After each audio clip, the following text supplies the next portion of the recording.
The moment this dropped, it didn't just shake headlines, it cracked open a narrative that had been polished for years, maybe even decades. And suddenly, the question wasn't just, is this true? But how much else have we been told that isn't? Because when Tom Bower steps in, people don't just listen, they brace themselves. No, I choose people who don't want to be written about, on the whole, whose lives are shrouded in mystery, and they want to hide their secrets, and I just love digging away to find out what they don't want us to know. Could it be that she doesn't know her own age because she's been lied to by her father and mother? Theory that many people out there have been speculating on, that Meghan Markle has lied about her age. Is she actually older? The soap commercial was a pivotal moment. You would think that she would remember how old exactly she was. The rumor that she's actually older than what she actually claims to be. So There were quite a few things about her personal life.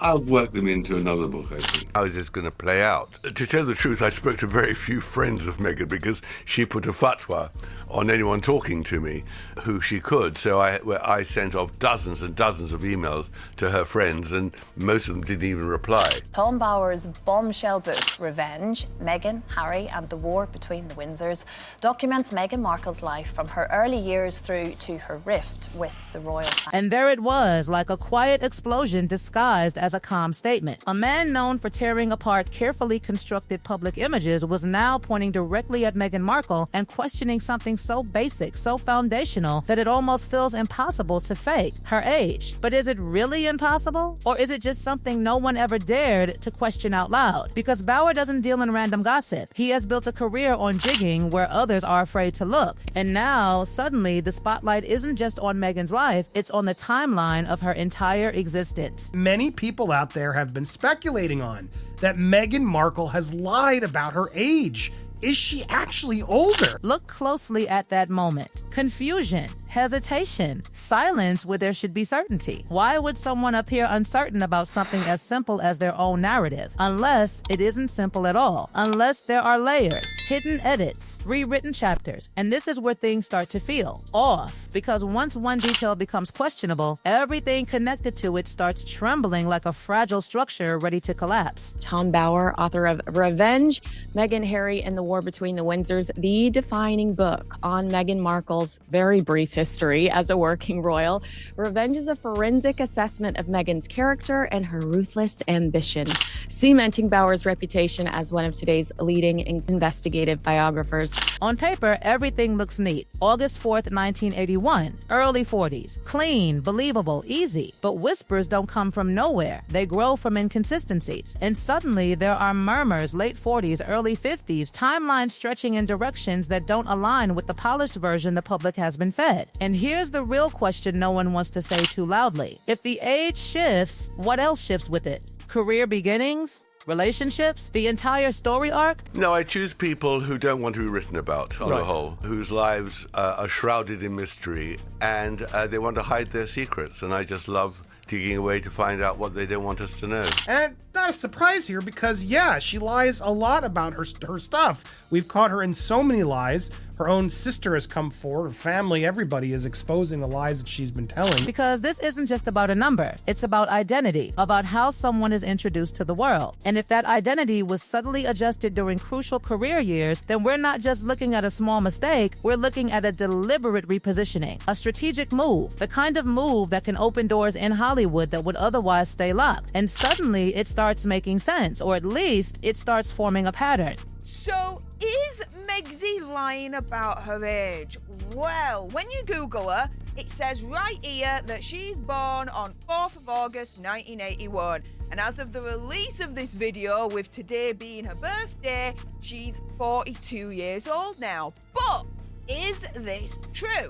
There's a rumour that she's actually older than what she actually claims to be. So nothing about this feels accidental anymore. Every detail begins to look intentional, controlled, directed, like pieces placed exactly where they needed to be to create a specific image. And if that's true, then the real story isn't what we've been shown, it's what's been carefully hidden behind it. Now, this is where things get unsettling. A 1997 magazine listing her as 21. Do the math. It doesn't align, it explodes the entire timeline. Either the magazine magazine made a rare and massive mistake, or the information came from somewhere close to the source. And here's the thing people keep circling back to. Magazines don't just guess ages. They verify. They confirm. So where did that number come from? And why does it refuse to quietly disappear? Then comes another layer. Questionnaires. Records. Subtle traces suggesting that the age of 21 may not have been an accident at all. And suddenly, it's not just one inconsistency, it's multiple. IMDb listings shifting, education timelines that feel slightly stretched, classmates who don't quite match the expected age gap. Small details, yes, but when they start stacking, they don't feel small anymore. They feel like clues. And the deeper you go, the stranger it gets. Stories about early jobs that don't align with hiring policies. Encounters with celebrities that don't match historical timelines. Moments that should fit neatly into a life story, but instead feel like pieces from different puzzles forced together. Why would someone repeatedly get timelines wrong? Is it carelessness or something more calculated? And here's where the silence becomes deafening. No direct answers.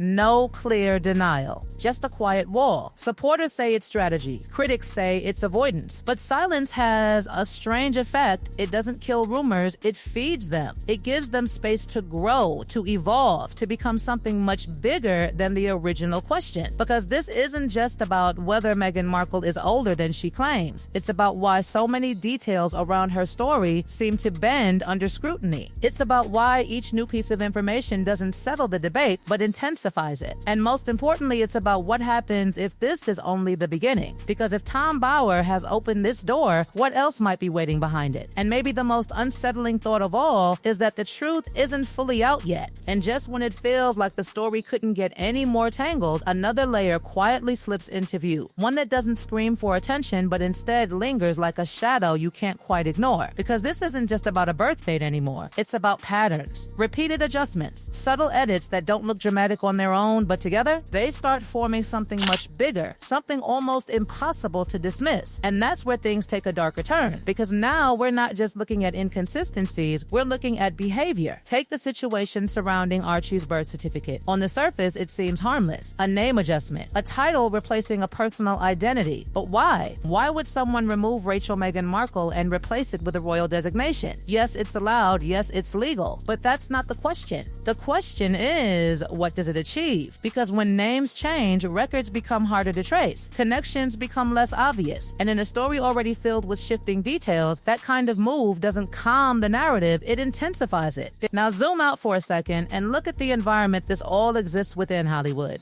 A place where age isn't just a number, it's currency. A place where being perceived as younger can open doors, secure roles, and reshape entire careers. So the idea that someone might adjust their age to stay competitive, that's not shocking. It's almost expected. But here's where it becomes uncomfortable. Because if that was the case, then the timeline we've been given isn't just slightly off, it's strategically designed. And if the starting point of that timeline shifts, everything that follows shifts with it. Which brings us to the moment that changed everything, the marriage to Prince Harry. The world saw a modern love story, a young, fresh face entering the royal family. But what if that perception was carefully curated? What if the young bride narrative wasn't entirely accurate? Suddenly, the fairy tale starts to feel less organic and more constructed. And that doesn't just change how people see the relationship, it changes how they interpret every step that led up to it. Then come the legal implications. Not confirmed, not proven, but still lingering in the background like a question no one wants to fully explore. Because if personal information, something as fundamental as age, was ever inaccurate on official documents, what does that mean for contracts, agreements, records tied to major life events? Again, nothing has been legally challenged. Nothing has been officially exposed, but the possibility alone is enough to make people pause. And in a story built on uncertainty, even possibilities feel powerful. And yet, through all of this, the most consistent thing is silence. Not a detailed breakdown, not a clear, definitive explanation, just controlled responses and carefully chosen words. And silence in a situation like this becomes its own statement, because people start filling in the gaps themselves. They start connecting dots, sometimes correctly, sometimes wildly, but always with growing intensity. And the longer that silence continues, the louder the speculation becomes. Even the voices closest to the situation don't bring clarity, they bring more contradiction. Her father insisting the timeline is correct, her half-sister suggesting the age gap may not be what it seems. Then court-related confirmations pointing back to the official version. It's like every answer cancels out the previous one, leaving nothing solid to hold on to. And that's what makes this so unsettling. There's no single narrative, just a constant tug of war between versions of the truth. But here's where it takes an almost cinematic turn, because people aren't just questioning the past anymore, they're anticipating the future. There's a growing belief, whispered more than spoken, that Tom Bower isn't done, that this isn't the full reveal, that somewhere there are more details waiting, more connections not yet exposed. And the most chilling part? Some believe those details might only surface at a very specific moment, a moment that hasn't happened yet. Because what if this isn't just about age? What if age is just the entry point, the smallest crack in something much larger, a crack that leads to deeper questions about identity, narrative control, and the careful construction of a public persona that has been managed for years? And if that's true, then this story doesn't end with a number being debated, it expands into something far more complex, far more unpredictable. So now we're left standing in the middle of it all, looking at fragments of information that don't quite align, listening to voices that contradict each other, and watching a silence that somehow says everything and nothing at the same time. And the real tension doesn't come from what we know, it comes from what we don't. From the feeling that something is still hidden just beneath the surface, waiting for the right moment to emerge.